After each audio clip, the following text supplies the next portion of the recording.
and some other player, I'm like, wow, this guy most years could be a potential top 32 pick because, as we talked about before, with the Seahawks and Earl Thomas, and it's the difference makers are often along the line of scrimmage, the ones who are actually impacting the game, other than quarterback position, of course. And so I really think that this defensive line class is going to be one for the record books. I mean, one of the really phenomenal groups. And again, we talked about Clemson, who I think has as many as 3 or 4 first-round prospects on that line. Ohio State, Bosa, Draymond Jones, Alabama, Raekwon Davis, and the big interior defensive tackle, the redshirt sophomore, is a really talented player as well. But at the same time, I saw Notre Dame, and I thought Jerry Tillery was one of the most dominant players in the entire country last week. He had 4 sacks against Stanford. That's a team, obviously, its reputation of being so good along the defensive line. And a week before, it was Miami's Gerald Willis III. You could argue, Kentucky, the outside linebacker, Josh Allen, Oregon's Jalen Jelks. I mean, whether they be defensive tackles or edge rushers, I just really think this year's class is phenomenal. And so I just thought, from a historical perspective, and I'm terrible about saying, oh, yeah, this year was the year. Do you recall any years that jump out at you where there was a position group as strong as this one's is? Or would you just point to last year's group and say, yeah, the quarterbacks last year? But, I mean, is there any defensive line class? Go ahead. Yeah. The thing is, you're bringing up Tiller. I just watched him today. I watched him last year for a team, an NFL team. Yeah. Thought he might come. He's a really good player. Really good player. Yeah. And I didn't even watch the Stanford game. Well, the thing is, personally, I can't remember in my 25 years a defensive line this deep. I really can't know a position that's this deep. Now, sometimes it's so deep where guys might take a need pick, an offensive lineman or quarterback, knowing that they can still get a really good player in the second round. Yeah. Because there's so much depth. But it's very interesting.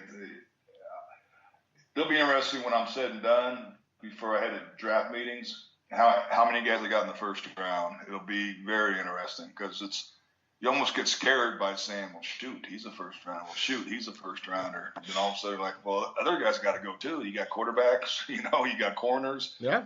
But it's deep.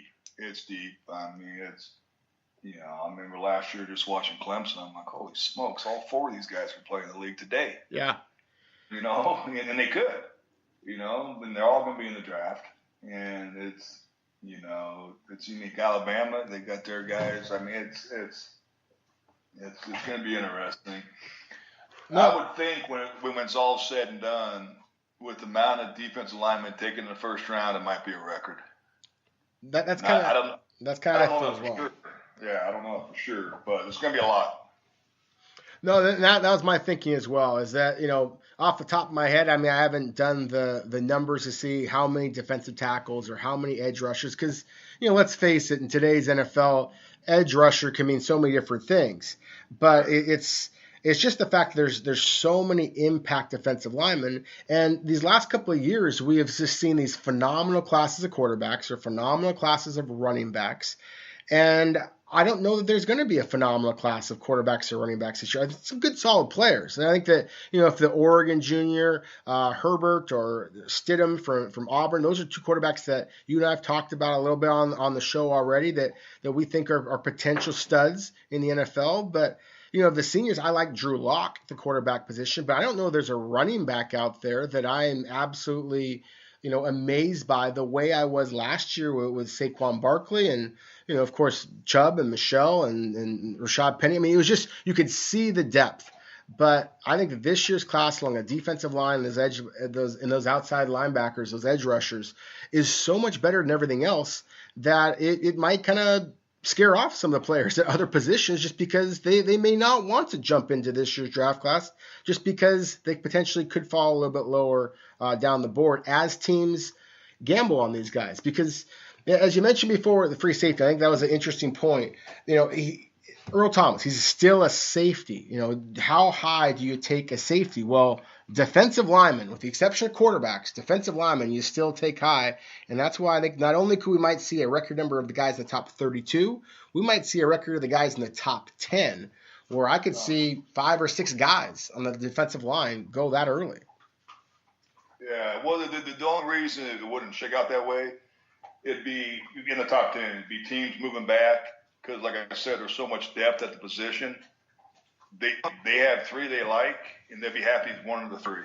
Yeah. You know, you can move back, pick up another 2, another 4, or whatever, and still get a guy at a position that's hard to find, as you're well aware of D-line, but also get another player, you know, because of moving back, getting the pick.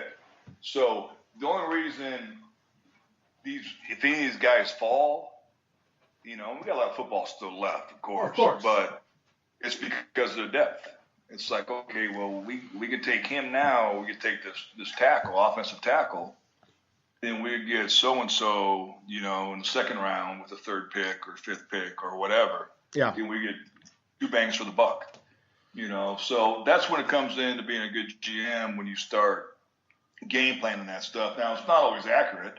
You know, it's not exact science. Yeah. But if you do it right, that's when you start building. That's when you really start building. Well, but yeah, no, there's a lot of D linemen. There's no doubt about it. No doubt about it. I haven't seen it like this. Yeah, I haven't seen it like this either. And, you know, I think that, again, to me, one of the things that's interesting is, you know, obviously if there's quarterbacks, that'd be different. But, you know, you look at a team, the only team right now that doesn't have a win in the NFL is the Arizona Cardinals. And, of course, part of that is because they have a rookie quarterback. They've already, you know, invested in Josh Rosen. And you see, I would argue that the second least impressive team I've seen so far would be the Buffalo Bills, and they still had that huge win against the Minnesota Vikings. You know, so they're a team, but still another team that has already invested in young quarterback. So I just don't know in this year's class that you potentially, again, we're in week 4, you know, come off of week 4 in the NFL, you know, but already it looks like the weaker teams, at least at this point, are teams that have already invested in young quarterbacks and therefore may not need one. But everybody, it seems like, even the teams that have the deepest defensive lines, which I would argue would be like Jacksonville, Minnesota, you know, Philadelphia, some of the deepest defense on now the Chicago Bears, that even they will still draft a defensive lineman or edge rushers just because it's almost like you can't have enough of that position. No doubt about it. And they're so hard to find. And if you go think you're going to do it for agency, you overpay way too much. You know, you got to draft them. You know, and like you nailed the nail on the head saying you never have enough defensive linemen. Never. Because there's going to be injuries. You know, when we were rolling in Seattle, we rotated 8 guys. You know, just in and out, and keeping them fresh. And that defense was no one defense in the NFL. Yeah. Because of that, you know, and again, like I said earlier, it makes life with the secondary so much easier. The corners don't have to cover as long. The safeties can gamble more because you know you got a pass rush. You know you got a run stopper. You know, so you know you can do so many different dynamics with your defense. You know, so we'll see though. You know, it's going to be a good quarterback class. I mean, not like last year's, but it's going to be good. It's going to be solid. But, you know, there's always going to be offensive line, man, you know, guards, tackles, you know, but those D linemen, man, they're hard to get. And if you find one you like, you better jump on them because you get them for at least 5 years, at least, you know, and that makes life a lot easier for the defense. No, it certainly does. And that's why I do think, I feel strongly that we're going to see some pretty remarkable numbers at that defensive line group this year, just like we saw it a year ago with the quarterback class. Yep. Okay, well, that about wraps it up for this week. Thank you so much for listening and supporting the Instinctive Scouting Podcast. This and prior episodes are always available for free and immediate download at NFLDraftScout.com. For my buddy Scott McLuhan, my name is Rob Rang. Thank you once again. Catch you next week.